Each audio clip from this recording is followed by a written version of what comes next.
Hello friends, welcome back to my channel. பையன் phone பண்ணி வண்டி ஸ்டார்ட் பண்ணேன்னா மேடம் வராங்களா இல்லை பையன் வரானான்னு தெரியல. மணி இப்போ வந்து கரெக்டாக 12:05 ஆகுது. இப்போ தான் ஏஞ்சி குளிச்சுட்டு பிரேக்ஃபாஸ்ட்டு சாப்பிட்டு கொஞ்சம் நேரம் உக்காரலான்னு உக்காந்தேன். பார்த்தா பையன் கால் பண்ணி வண்டி ஸ்டார்ட் பண்ணிட்டான். எங்கிட்டு போக போகிறான்னு தெரில. சீக்கிரமாக ஸ்டார்ட் பண்ணேன்னா வந்து ஸ்டார்ட் பண்ணிட்டான். பார்த்தா இன்னும் பையன் வரல. இதே சேட்டை தான் அந்த பையன் கூட. பெரிய பையன், சின்ன பையன் கிடையாது. மொத்தம் எங்கள் மேடத்துக்கு வந்து 6 பசங்கன்னு நினைக்கிறேன். ஆமாம், 6 பசங்க. அதில் பெரிய பையன் வண்டி ஷட் பண்ணிட்டான். இன்னும் வரானா இல்லையான்னு தெரியல. பார்ப்போம், எங்கே இட்டுன்னு போகிறானோ, என்ன பண்ணுறானோ, அவனிஸ் எதனா இட்டுன்னு போகிறானா, இல்லை மேடம் வராங்களா, மேடம் வந்து எவனா இட்டுன்னு போகிறாங்களா, ஒன்றுமே தெரியல. காலையில் முருகன் மேலே பாரத்தை போட்டு வண்டி ஸ்டார்ட் பண்ணியாச்சு. பொறுத்திருந்து பார்ப்போம். பையன் வரல, மேடம் தான் வந்திருக்காங்க. எங்கன்னா எப்பவுமே இட்டுன்னு வர அந்த ஜாபரி ஹாஸ்பிட்டல், அந்த ஹாஸ்பிட்டல் தான் இட்டுன்னு வந்திருக்காங்க. இட்டுன்னு வந்துட்டு அவங்க போயிட்டாங்க. எனக்கு பார்க்கிங் இல்லை. அப்படியே ரோட்டு ஒரு வாரமாக நிப்பாட்டி வச்சுருக்கிறேன். ஐயோ, பைத்தியம் பிடிக்குது. ஏன் மைண்டு டிப்ரெஷனாக இருக்குது, எதுக்காக இருக்குது ஒன்றுமே புரியல. ஆனால் டிப்ரெஷனாக இருக்குது.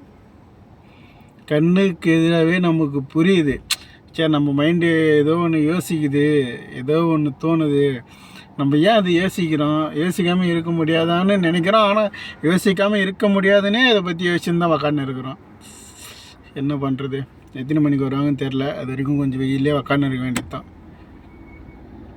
எங்கேயும் போய் சுற்றி பார்க்கவும் இங்கே ஒன்றும் இல்லை. நேற்று கொடுத்த துணி இன்றைக்கி தான் வாங்கினார ரெடி ஆகிடுச்சு. இதுக்கு 3 தினார் 750 ஃபில்ஸ். நம்பூர் காசுக்கு 1000 ரூபாய்க்கு மேலே வரும். பையனை ஓனரோட அப்பா வீட்டுக்கு இட்டுன்னு வந்திருக்கேன். அதாவது இந்த பசங்களோட தாத்தா வீட்டுக்கு. நோன்பு திறக்க இங்கே வந்திருக்காங்க. ஒரு 10 நிமிஷம் தான் குமார் ஆகும், அவங்க இங்கே வெயிட் பண்ணு, ஒன்றா வீட்டுக்கு போயிடலாம் அப்படின்னா. அதால் இங்கே வெயிட் பண்ணியிருக்கிறேன். அது இல்லாமல் வீட்டு பணி பண்ண வர அவங்க சேலரி கொடுத்துருக்காங்க. போயிட்டு கொஞ்சம் போட்டு வந்துரு குமார், எமர்ஜென்சி அப்படின்ட்டு. அது நேற்றே கொடுத்துருந்தா நேற்றே போட்டு வந்திருப்பேன். நேற்று ஒரு வீட்டு பணி பெண்ணுக்கு, இன்றைக்கி ஒரு வீட்டு பணி பெண்ணுக்கு, 2 பேருக்கு மாற்றி போட்டு வரத்தா இருக்குது. ஒரே டைமில் கொடுத்தா ஒரே டைம் வேலை தானே. இது புரிஞ்சிக்க மாட்டாங்க. பசங்களை இட்டுன்னு வந்து வீட்டில் விட்டுட்டு நான் பேங்க்கு வந்துட்டேன் காசு போகிறதுக்கு. வீட்டு பணி பெண் காசு. மேடம்கிட்ட ஃபோன் பண்ணி கேட்டேன், மாமா எங்கன்னா வெளியே போகிறாங்களா அப்படின்ட்டு. ஏன்னு கேட்டாங்க. இதுமாரி கத்தாமல் காசு கொடுத்துக்கிறாங்க, நான் போய் பேங்க்கில் போகணும் அப்படின்னு சொல்லிட்டு சொன்னேன். ஒரு 1/2 மணி நேரம் ஆகும், அதுக்குள்ளே போய் போட்டு வந்துட்டு. திறந்துருக்குமான்னு கேட்டாங்க இந்த டைமில். திறந்துருக்கும் அப்படின்னா. சரி, போய் சீக்கிரம் போட்டு வந்துடு. அதுக்கப்புறம் முட்லாக்கு போகணும் பசங்களை இட்டுன்னு அப்படின்னாங்க. அதெல்லாம் பேங்க்கு தான் வந்திருக்கேன். எங்கன்னா ஃபேஷன் மால் பின்னாடி. இங்கே தான் ஒரு 10 கடைக்கு மேலே இருக்குது. 10 கடைன்றேன், 10 பேங்க்குக்கு மேலே இருக்குது காசு போகிறதுக்கு. அதில் நான் போகிறது வந்து அல்முசானி, அந்த பேங்க்கில் தான் போட போகிறேன். அதோ தெரியுதா, அல்முசானி, அங்கே தான் போக போகிறேன். ஏன்னா அங்கெல்லாம் நம்ம வீடியோ எடுக்க முடியாது. காசு போட்டு வந்துட்டேன். 106 ரூபா போட்டேன். அப்போ அவங்க நாட்டு காசுக்கு எவ்வளோ போச்சுன்னா 1,162 ரூபா போச்சு. அதே காசு நம்மளுக்கு வந்தால் எவ்வளோ சந்தோஷமாக இருக்கும். ஆனால் வராது. அவங்க நாட்டு காசுக்கு அதிகம் தானே. ஏன்னா அங்கே வந்து பொருளே அதிகம் தானே. ஒரு சின்ன பொருள் எடுத்தாவோட 800 ரூபா 700 ரூபா 500 ரூபா அப்படி இருக்கும். நம்ம நாட்டுக்கும் அவங்க நாட்டுக்கும் காசு டிஃப்ரெண்ட் இருக்குது இல்லை. கொஞ்சம் நல்ல ரேட்டு தான் போல் தெரியுது.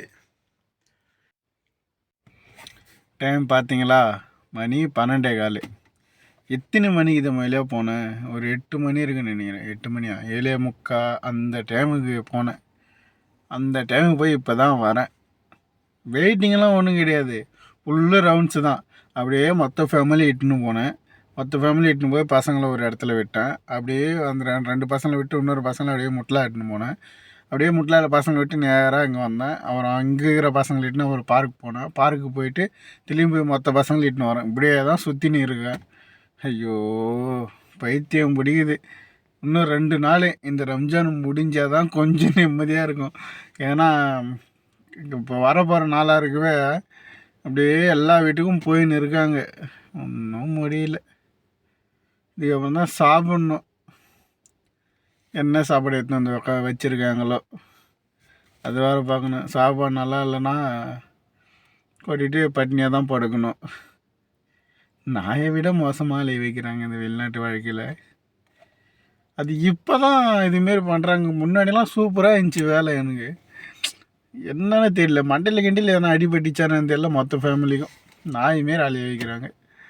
சரி ஃப்ரெண்ட்ஸ், போய் சாப்பிட்டு படுக்கணும். நாளைக்கு வீடியோவில் சந்திக்கிறேன். பாய்.